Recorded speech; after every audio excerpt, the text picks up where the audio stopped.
मालिक तीर्थ यात्रा पर गया तो मुझे अपनी बीवी के पास छोड़ गया। मैं 16 साल का था, इसलिए मैं चौकन्ना होकर घर की देखभाल करता। लेकिन एक रात मेरी नीयत खराब हो गई। मालिक के कपड़े पहने और खामोशी से कमरे में जाकर लेट गया। उस रात मेरे होश उड़ गए जब मुझे मालिक समझकर मालकिन ने मेरे साथ मेरी गिनती उन नौकरों में होती थी जो कि चोरी चकारी के आदी होते हैं। मैं जहाँ भी नौकरी करता, जब मौका मिलता छोटी मोटी चोरी कर लेता और गलत नीयत से काम कर लेता। और मेरे हाथ में ऐसी सफाई थी कि किसी को मुझ पर कोई शक ना होता। जब मैं एक बंगले से अच्छा खासा पैसा चुरा लेता तो बहाने से नौकरी छोड़कर दूसरा बंगला ढूंढ लेता। लेकिन मैं बहुत देखभाल के काम करता। मैं ऐसे लोगों के घर देखता जो कि बेवकूफ़ और भोले भाले होते, ताकि उन्हें धोखा देना आसान हो सके।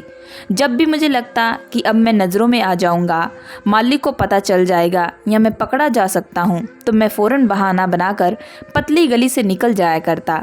इस इलाके के सारे बंगले में ही तकरीबन मैं चोरी कर चुका था। इसीलिए अब अगले इलाके की तरफ मैं निकल पड़ा, जहाँ मुझे कोई जानता भी नहीं था। मैं नौकरी की तलाश में था कि मुझे अच्छे से बंगले में नौकरी मिल जाए, लेकिन मुझे ज़्यादा ठोकरें नहीं खानी पड़ी। मुझे एक अच्छे से बंगले में नौकरी भी मिल गई। बंगले का मालिक बहुत ही अमीर था। देखते ही मैंने अंदाज़ा लगा लिया था कि मालिक बहुत ही बेवकूफ़ किस्म का आदमी है, इसलिए मैं बातों से उसे उलझा सकता हूँ। मैं उसे अपने काम के बारे में बताना शुरू किया कि जिस बंगले में मैं काम करता था, मेरे मालिक बेफिक्र हो जाते थे। मैं पूरी ईमानदारी से काम करता। मेरे मालिक मेरी बातों से काफ़ी हद तक इम्प्रेस हो चुके थे। मैं दिल ही दिल में खुश था कि एक और उल्लू हाथ में आ गया। मगर तभी वो मालिक कहने लगा, अगर तुम्हारी ईमानदारी इतनी अच्छी है और तुम इतना अच्छा काम करते हो, तो तुम वह नौकरी छोड़कर क्यों आए हो? ये सुनकर तो मैं एक पल हड़बड़ा ही गया। ये इतना भी सीधा नहीं था जितना मैं समझ रहा था, बस दिमाग इसका भी कुछ काम कर लेता था। मैं फ़ौरन बोला कि दरअसल मुझे पिछले मालिक पैसे बहुत कम देते थे, जबकि मैं काम 2 नौकरों के बराबर करता था, इसलिए मैंने वह नौकरी छोड़ दी। उसने मुझे घर की नौकरी के लिए रख लिया। मेरा मिजाज कुछ मक्खन लगाने का भी था। मैं अपने कामकाज निपटाने के बाद मालिक के पैरों के पास बैठ जाता। कभी उनके पैर दबाने लगता तो कभी उनके सर की मालिश करने लगता। इस काम से वह बड़ा ही खुश हो जाता। फिर मैं उनकी तारीफ में भी बातें करता कि मैं जितने भी घरों में काम किया हूँ, सबसे ज़्यादा मुझे आप ही अच्छे लगे हैं। मुझे ऐसी बातों की आदत थी और इसी से मैं अपना भरोसा दूसरों पर जीत लेता था। मुझे ऐसी बातें सुनकर मालिक बहुत खुश हो जाते थे। मालिक के घर काम करते हुए मुझे अभी 10 दिन हुए थे, लेकिन मैं आज तक उनकी बीवी को नहीं देखा था। जब तक मैं उनके घर पर काम करता रहा, मालिक अपने काम में ही रहते थे और मालिक मुझे पहले ही कह चुके थे, तुम पूरे घर का काम करोगे, लेकिन सिवाय मालकिन के कमरे का, उनके कमरे में तुम नहीं जाओगे। पहली बार तो मुझे इस बात पर कोई एतराज़ ना था, लेकिन एक बार जिस हसीन पर मेरी नज़र पड़ी तो मैं झलक में ही उसका दीवाना हो गया था। मैं पल के झपकाना भी भूल गया था। शाम का वक्त था, सर्दियों की ठंड थी, हवा भी ठंडी चल रही थी, तो मेरा चाय का मूड बन गया। मैंने सोचा कि मैं अंदर जाकर चाय बना लूँ। मुझे मेरे मालिक ने कहा था कि जब भी तुम्हें घर में अंदर आना है तो तुम्हें लॉन्च के दरवाजे से दस्तक देना होगा, मगर इजाज़त मिलने के बाद ही अंदर आओगे तो बेहतर होगा। मैंने 1-2 बार दस्तक दी, लेकिन मुझे कोई जवाब ना मिला। मैं समझा कि शायद मालकिन अपने कमरे में होगी, इसलिए मैंने लॉन्च का दरवाज़ा खोला और किचन की तरफ बढ़ गया। ठंड बड़ी ज़ोर से चल रही थी। सुबह शाम होते ही सर्दी लगने लगती थी।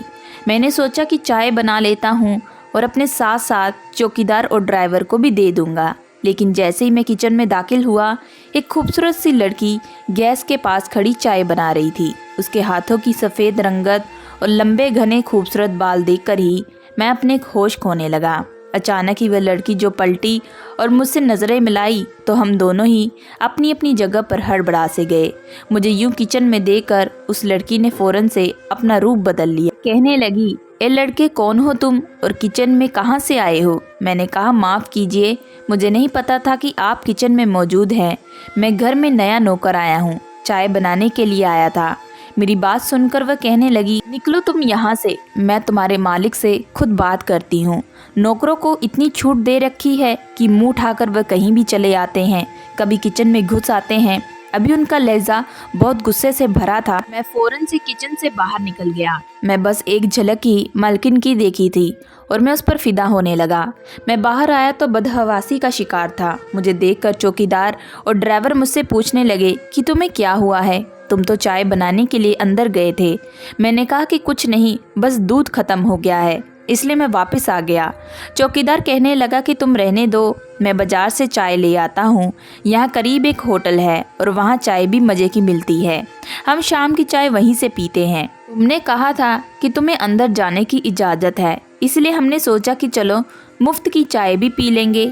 लेकिन मेरा दिल तो जैसे इस लड़की पर अटक सा गया था। मैं जानना चाहता था कि आखिर वह है कौन, क्योंकि वह तो 21 साल से ज़्यादा उम्र की बिल्कुल भी नहीं लगती थी और मेरा मालिक 50 के लगभग का था। मैं नहीं मान सकता था कि वह लड़की उसकी बीवी हो सकती है, लेकिन मैं अब यह कैसे पता लगाता कि वह लड़की कौन है। इसलिए मैंने सोचा कि मुझे आए हुए तो अभी 10 दिन ही हुए हैं, तो मैं ड्राइवर और चौकीदार से ही पूछने की कोशिश करता हूँ। वह तो सालों से यहाँ पर काम कर रहे हैं। सबसे पहले मैंने ड्राइवर से पूछा। मैंने कहा कि तुम्हें मालूम है कि मालिक के अलावा घर में कौन कौन होता है। मेरे इस सवाल पर ड्राइवर ने मुझे घूर कर देखा। कहने लगा कि तुम क्यों पूछ रहे हो, तुम्हें क्या मतलब है इस बात से। इसका लहजा काफ़ी अजीब था। मैंने कहा कि बस यूं ही पूछ रहा हूँ। वह कहने लगा मालिक इस बात से मना करते हैं, कहते हैं कि मेरे घर की औरतों की बातें किसी को बताने की ज़रूरत नहीं है। मैंने कहा कि मैं कोई गैर थोड़ी हूँ, मैं भी तुम्हारी तरह ही इस घर का नौकर हूँ। मेरी बात सुनकर ड्राइवर के माथे पर बल चढ़ गए। कहने लगा नौकर हो तो नौकर की हद तक रहो, घर वालों के बारे में क्यों पूछ रहे हो। देखो मेरी बात सुनो, वैसे तो मालिक सीधे साधे हैं, बहुत अच्छे हैं, लेकिन इतने ही इज्जतदार भी हैं। अपने घर की औरतों का जिक्र भी अगर उसने सुन लिया तो तुम्हारा मुंह तोड़ने में वक्त नहीं लगाएंगे। ये सुनकर मेरा दिल कुछ डरने लगा था। मैं खामोश हो गया, लेकिन मैं भी अपने दिल के हाथों कुछ मजबूर हो गया था। उस लड़की ने तो मेरी रातों की नींद उड़ा कर रख दी थी। उसकी एक झलक ने ही मुझे उसका दीवाना बना दिया था। मैं हर वक्त मेरा ध्यान उसी लड़की की तरफ रहने लगा। पहले तो मैं घर के काम बहुत जल्दी करके चौकीदार और ड्राइवर के साथ बैठकर बातें करता था, लेकिन अब तो मैं काम भी करता रहता और मेरी नज़र और ध्यान मालकिन के कमरे की तरफ ही रहती थी कि शायद गलती से ही वह बाहर आ जाए और मैं उसे देख लूं कि क्या वह वाकई ही मालिक की बीवी है। अगर है तो उस लड़की के साथ तो बड़ी गलत बात हुई है। वह 50 साल का आदमी है और यह तो 21 साल की लड़की। जाने क्यों मैं दिल ही दिल में यह दुआ करता रहता, काश वह लड़की मालिक की बीवी ना हुई तो कोई और लड़की हो।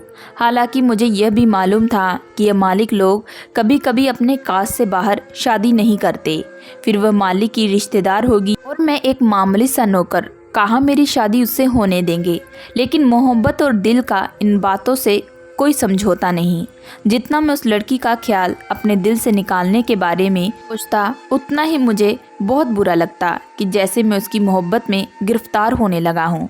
हालांकि मेरी उम्र 16 या 17 साल की थी, लेकिन मेरी सोच बड़ी हो चुकी थी। शायद इसकी वजह यह भी थी कि बचपन में ही मेरी बाबा ने मुझे स्कूल में पढ़ने की बजाय नौकरी पर लगा दिया था। मैं 7 साल की उम्र से नौकरी पर लग गया था और छोटी उम्र के लड़कों से औरतें वैसे भी ज़्यादा काम कहाँ कराती हैं। मेरी पहली मालकिन मुझे घर की बहुत छोटे छोटे काम करवाती थी। कभी कभी अपने पैरों का मसाज भी करवा लेती और फिर मुझे क्वार्टर में सोने के लिए भी कह देती। वहाँ और दोनों जवान नौकर थे।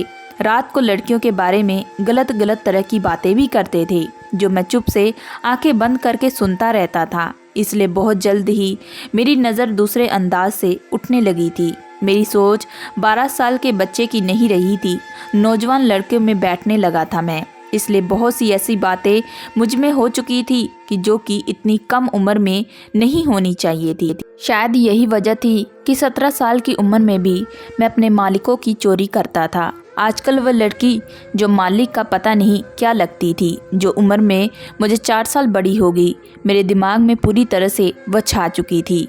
मेरे पास अब एक ही तरीका बचा था कि मैं मालिक का भरोसा हासिल करता और वह मुझ पर इतना भरोसा करने लगता कि अपने घर की औरतों में भी मेरा आना जाना आसान कर देते। पर यह सिर्फ शायद मेरी सोच ही थी। मैं मालिक की बहुत ज़्यादा सेवा करने लगा था।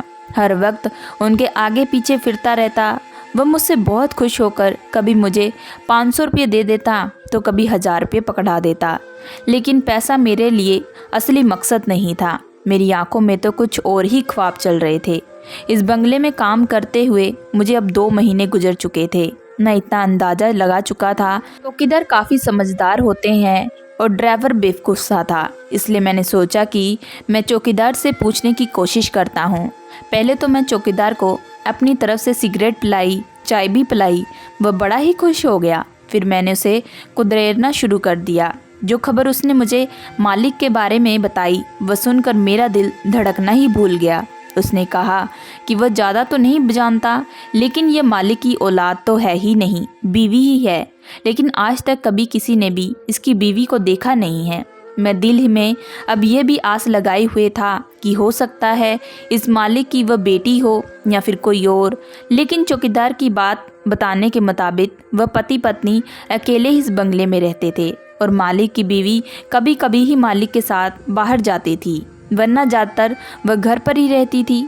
मुझे हैरत इस बात की भी थी कि आखिर मालिक को भी बीवी पर इतना ख्याल है तो उसने कोई औरत नौकरी पर घर में क्यों नहीं रखी। वह घर की सफाई मुझसे क्यों करवाते थे। मेरा दिल पूरी तरह से बुझ चुका था। इस तरह मैंने खाना भी नहीं खाया था। मैंने यही सोचा कि हो सकता है कि वह इसकी बेटी होगी या फिर बहन, ताकि कम से कम मेरा कोई चांस तो बन सके। रिश्ता होना या ना होना ये तो बात की बात थी, मगर इस बुढ़े मालिक की बीवी थी, ये सुनकर मेरा दिल बुरी तरह से खट्टा हो चुका था। आज पहली बार मैं दिमाग की जगह दिल से सोच रहा था। मैं अपने क्वार्टर में जाकर लेटा और फिर सोचने लगा कि भला कोई लड़की इस 50 साल के बुढ़े के साथ अपनी ज़िंदगी कैसे गुजार सकती है। इस मालिक में आखिर ऐसी क्या खास बात थी। शायद दौलत की लालच थी या फिर कुछ और। मालिक लोग तो वैसे भी शादियां अपने खानदान से बाहर बिल्कुल भी नहीं करते। मालिक के लिए कोई लड़का नहीं बचा होगा, इसलिए मालकिन की शादी इस 50 साल के आदमी से करवा दी गई हो। ऐसे कई सवाल थे जिनके जवाब मैं खुद ही दिए जा रहा था, मगर मैं एक बार मालकिन से अकेले में ज़रूर मिलना चाहता था। वह तो एक बार मुझे मुस्कुरा कर देख लेती तो मैं निहाल हो जाता, मगर उन सब से पहले मुझे मालिक का दिल जीतना था ताकि वह मुझे अपने घर की औरतों के सामने ला सके। रातों रात ही मैंने एक प्लान बनाया और इस प्लान के मुताबिक अपने कुछ दोस्तों को सुबह कॉल कर दी। आज एतवार का दिन था और मुझे ड्राइवर ने बताया था कि कल वह मालिक किसी जगह पर काम पे जा रहे हैं। जैसे ही मालिक घर से निकले तो मैं भी सामान लेने के बहाने घर से बाहर निकल गया। मैंने अपने दोस्तों से लगातार बात कर रहा था। मालिक जैसे ही घर की तरफ आने लगे, एक वीरान इलाके में कई मोटरसाइकिल सवार लड़के उनके आसपास घूमने लगे और अजीब गरीब आवाज़ निकालते हुए हंसने लगे। मालिक डर चुके थे और मैं यही चाहता था। ड्राइवर ने कई बार उन्हें डांट कर वहाँ से हटने को कहा, मगर वह ना माने। देखते ही देखते उन्होंने गाड़ी का रास्ता बंद कर दिया और इस वीरान इलाके में गाड़ियों के गोल गोल घूम रहे थे। मैंने पिस्टल को बाहर निकाल लिया और उन्हें चेहरे पर रुमाल बांध रखे थे। देखने से ही वह लुटेरे लग रहे थे। यह मंजर देखकर मालिक काफ़ी घबरा चुका था। अगले ही पल एक बाइक से एक लड़का उतरकर गाड़ी की तरफ आया और मालिक को गाड़ी से उतर जाने का कहा। मालिक बड़े तमीज़ से उनसे बात कर रहे थे। कहने लगे कि तुम लोगों को जो चाहिए मैं वो दे दूंगा, मगर गोली मत चलाना, हम आराम से ही बात कर सकते हैं। यही कहते हुए मालिक डरता डरता गाड़ी से उतरा था। उन्होंने मालिक के पास मौजूद सारी कीमती चीज़ों को निकलवा लिया था, यहाँ तक कि उनका पर्स भी खाली हो गया।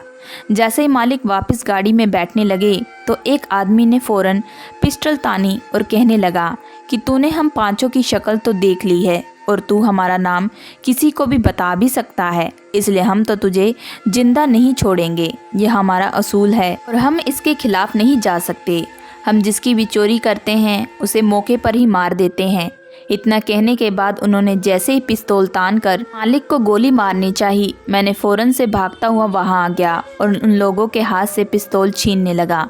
मैं उनसे हाथापाई करने लगा, बिल्कुल एक फिल्मी अंदाज में। अगले ही पल उन्होंने जैसे ही मालिक पर गोली चलाई तो फ़ौरन से मैं मालिक के सामने आ गया और गोली मेरे बाजू पर लग चुकी थी। वह पाँचों वहाँ से फरार हो चुके थे, जबकि मैं वहीं गिरकर बेहोश हो गया। जब मुझे होश आया मैं शायद अस्पताल में मौजूद था।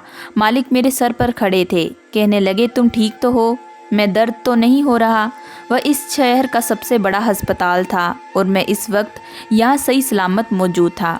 बाजू में दर्द था, मगर इस शहजादी के लिए इतना दर्द सहना तो बनता था। मैंने कहा कि मालिक, मैं आपका वफादार गुलाम हूँ। मैंने आपका नमक खाया है, आपके लिए तो मैं कुछ भी करने को तैयार हूँ। ये गोली खाना तो कुछ भी नहीं है, आप पर तो मेरी जान भी कुर्बान है। यह सुनकर मालिक तो मेरा दीवाना हो चुका था। 1 हफ्ते तक मैं अस्पताल रहा और फिर मुझे घर ले गए। फिलहाल तो बात यह थी कि मालिक मुझे क्वार्टर में नहीं बल्कि अपने ही घर के गेस्ट रूम में रखा था और मेरे खाने पीने की खुद निगरानी करने लगे थे। आज तक मैं तुम जैसा वफादार लड़का नहीं देखा। बस आज से तुम क्वार्टर में नहीं बल्कि इस घर में रहोगे। दिल ही दिल में मैं बहुत खुश था कि मेरी गोली खाना बेकार नहीं गया। तबीयत ठीक हुई तो मैं अपने उन दोस्तों से मिलने चला गया। उनको मैंने पैसे देकर बुलाया था ताकि वह मालिक पर हमला कर सके और मैं मौके पर पहुंचकर उनकी जगह खुद गोली खाकर उनका दिल जीत सकूं। मैं अब इस घर में रहने वाला था। जाहिर सी बात थी, अब मालकिन मुझे जरूर नजर आती। ये सोच कर मेरे दिल में अजीब सी खुशी फूट रही थी। कुछ ही दिन बाद मैं ठीक हो गया और एक बार फिर अपनी जिम्मेदारी संभाल ली थी। एक रोज के दिन मैं वक्त में थोड़ा सा दरवाज़ा खोलकर बाहर ही नज़र जमाए बैठा था कि कब मौका मिले और मैं मालकिन का एक दीदार कर सकूं। शायद आज ही वह मौका था कि जब मुझे वह दिखाई दी थी। मैं कब से बाहर ताक लगाए बैठा था कि जब मुझे सीढ़ियां उतरने की आवाज़ आई। जैसे ही सीढ़ियों पर कदम आ रहे थे, मेरे दिल की धड़कनें तेज होती जा रही थी। एक बार फिर कोई इस वक्त किचन की तरफ जा रहा था। मैं अपने धड़कते दिल के साथ उठा और गेस्ट रूम के दरवाजे के पास आकर खड़ा होकर बाहर झांकने लगा। वह मालकिन ही थी। आज उसने गुलाबी रंग का फ्रॉक पहन रखा था, पट्टा गले में डाला और उसने अपने गीले बाल कंधों तक फैलाए हुए थे। ऐसे मंजर को देखकर तो मेरा दिल सीने में ही उछल पड़ा था। जी चाह रहा था कि अभी जाऊं, मालकिन से मैं दिल की बात कर दूं। पहली बार मैं नज़र भर कर देखा था। वह तो अपनी मिसाल अपने आप में ही थी। मुझे तो उन पर तरस आ रहा था कि भला इतनी खूबसूरत लड़की ने इस बूढ़े आदमी को क्या देख लिया था जिससे शादी कर ली। इसके साथ तो कोई मुझ जैसा गबरू जवान ही सूट कर रहा था। रही बात मेरी, तो मैं भी कोई शक्ल सूरत से कम नहीं था, बल्कि बहुत ही खूबसूरत था। मुझे तो कोई भी देखकर यह नहीं कह सकता था कि मैं एक नौकर हूँ, बल्कि मालिक लगता था। यह तो किस्मत की बात थी कि जिसके हिस्से में दौलत आए और दौलत दे जाए। खैर, मेरा दिल यही चाह रहा था कि मैं जाकर मालकिन से बात करूं, मगर फिर कुछ सोच कर मैं खामोश हो गया कि मुझे फूंक फूंक कर कदम रखना चाहिए। कहीं मालकिन को गुस्सा आ गया और मुझे घर से ही बाहर ना निकाल दे। मैं तो दिल ही दिल में अपने तेज दिमाग के साथ यही सोच चुका था कि बस जो भी हो जाए, किसी न किसी तरह से मुझे मालकिन को बहलाकर उनसे शादी करनी है और मालिक से तलाक दिलवा दूंगा। मगर अगले ही पल यह भी सोच आई, भला वह मालिक को छोड़कर मुझसे शादी क्यों करेगी, मुझ जैसे गरीब के साथ शादी क्यों करेगी। फिलहाल जो कुछ भी था मुझे करना ही था। इस शाम मालिक घर आए तो मैं सच में था। मैंने उनसे कहा कि आप इतने परेशान क्यों लग रहे हैं, क्या बात है। वह कहने लगे, दरअसल मुझे तीर्थ यात्रा पर जाना है और आज मैं बहुत परेशान हूँ। भला घर को और मेरी बीवी को अकेले छोड़कर कैसे जाऊं। यह सोचकर मालिक मुझे देखने लगे, फिर बोले कि अगर मैं चला जाऊं तो तुम मेरे घर की और मालकिन की देखभाल करोगे, मालकिन को सामान वगैरह ला दिया करोगे। यह सुनकर तो मेरा दिल सीने में ही उछल गया था। मैंने फ़ौरन अपने जज्बात पर काबू पाते हुए कहा कि जी मालिक, जो आप कहेंगे मैं वही करूँगा। आप बेफिक्र रहें, मेरे होते हुए आपको परेशान होने की ज़रूरत नहीं है। मालिक बेफिक्र हो चुके थे। कहने लगे कि वो 2 दिन तक वापस नहीं आएंगे। यह सही मौका था। अगले रोज मालिक घर से चले गए और मैं रात होने का इंतज़ार करने लगा।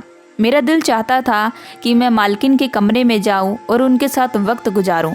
मुझे अपने पास देकर वह भी मुझसे मोहब्बत करने लगे। यही सोचते हुए जैसे ही रात हुई और घर अंधेरे में डूबने लगा तो मैं बहाने से मालिक के कपड़े निकाल लिए और फिर वह पहन लिए और घर बिल्कुल अंधेरे में डूबा था। इसी मौके का फ़ायदा उठाते हुए मैं धीरे धीरे कदम उठाता हुआ मालकिन के कमरे में चला गया। मैं मालकिन के कमरे में जैसे ही दाखिल हुआ तो वह बिस्तर पर सो रही थी। कमरे में धीमी सी रोशनी थी। मैं गया और जाकर मालकिन के साथ लेट गया। न जाने मैं क्या चाहता था, मगर जो भी था, मेरे जज्बात मुझे अंदर ही अंदर बहका रहे थे। मुझे कुछ भी समझ में नहीं आ रहा था कि कि मैं क्या करूं। अभी मैं वहां जाकर लेटा ही था कि तबे कमरे की रोशनी ऑन हो गई। जब देखा तो सामने वही लड़की खड़ी थी। जब मैं बेड की दूसरी तरफ नज़र घुमाई तो वहां पर कोई और लेटा हुआ था। मैं तो हड़बड़ा कर उठा कि आखिर यह क्या हुआ था। अगले ही पल उस लड़की का चिल्लाना सुनकर बेड पर लेटी हुई उम्रज़्यादा औरत उठकर बैठ गई। कहने लगी कि क्या हुआ है, ये लड़का कौन है, यहाँ पर क्या कर रहा है। इतना सुनकर वह लड़की मुझ पर चिल्लाने लगी। कहने लगी ये नया नौकर है, कब से मैं इसकी हरकतें देख रही हूँ। न जाने ये क्या करना चाहता है, किस मकसद से इस घर में आया है। इसकी हिम्मत देखिए, ये तो हमारे इस कमरे में घुस चुका है। इससे पहले कि मुझ पर कोई गलत इल्ज़ाम लगाता, मैं फ़ौरन उठा और कहने लगा कि मेरे बारे में गलत मत सोचिएगा। पहले मुझे बताइए कि आप कौन हैं और आप कौन। मेरी बात सुनकर वो औरत कहने लगी कि मैं मालिक की बीवी हूँ और ये मेरी छोटी बहन है जो यहाँ मेरी देखभाल के लिए आई है। ये सुनकर मुझे तसल्ली हुई कि शुक्र है ये इसकी बीवी नहीं, वरना मेरा तो आज पता नहीं क्या होता। वह उम्रज़्यादा औरत उठकर मुझ पर चिल्लाने लगी, धक्के देकर बाहर निकालने लगी, मगर मैं फ़ौरन उसके कदमों में गिर गया और माफ़ी मांगने लगा कि मुझे माफ़ कर दो, मैं आपकी छोटी बहन से बहुत मोहब्बत कर बैठा हूँ। अभी भी उन्हीं से दिल की बातें करने आया था, मगर अचानक पैर फिसला और मैं बेड पर गिर गया। मेरा लहजा ऐसा था कि उसे यकीन करना ही पड़ा, मगर फिर भी वह बहुत गुस्सा थी। कहने लगी चले जाओ यहाँ से, जब मालिक आ जाएंगे तभी फैसला होगा, तब तक तुम क्वार्टर में रहोगे। मैं वहाँ से क्वार्टर चला गया और दुआएं करने लगा कि फैसला मेरे हाथ में ही हो। मालकिन बीमार थी, तभी उसकी छोटी बहन उसका ख्याल रखने के लिए यहाँ पर रह रही थी। अगले दिन मैं उठा तो मालकिन की छोटी बहन छत पर खड़ी मुझे गहरी नज़रों से देख रही थी। मेरा दिल सीने में ही उछला था, शायद वह भी मुझसे प्यार करने लगी थी। 2 दिन बाद मालिक आए तो मालकिन ने उनसे बात की। पहले तो वह जरा अकड़े कि यह नौकर है, हम मालिक लोग हैं, मगर फिर मालकिन ने कहा तो वह मान गए। मालकिन ने अपनी छोटी बहन और मेरा रिश्ता पक्का कर दिया। साथ में एक फैक्ट्री में अच्छी नौकरी भी लगवा दी, जहां मेरा काम सामान पैकिंग का और ऐसे दूसरे काम देखने का था। मेरे दिन बदल चुके थे। मैंने चोरी चकारी छोड़ दी और मालकिन की छोटी बहन के साथ शादी करके खुशगवार ज़िंदगी गुजारने लगा था। दोस्तों, मैं उम्मीद करती हूँ कि आप लोगों को ये कहानी पसंद आई होगी। अगर आप लोगों को ये कहानी पसंद आई है तो प्लीज़ हमारे चैनल को लाइक एंड सब्सक्राइब जरूर करिएगा एंड बेल आइकन का बटन जरूर दबाइएगा।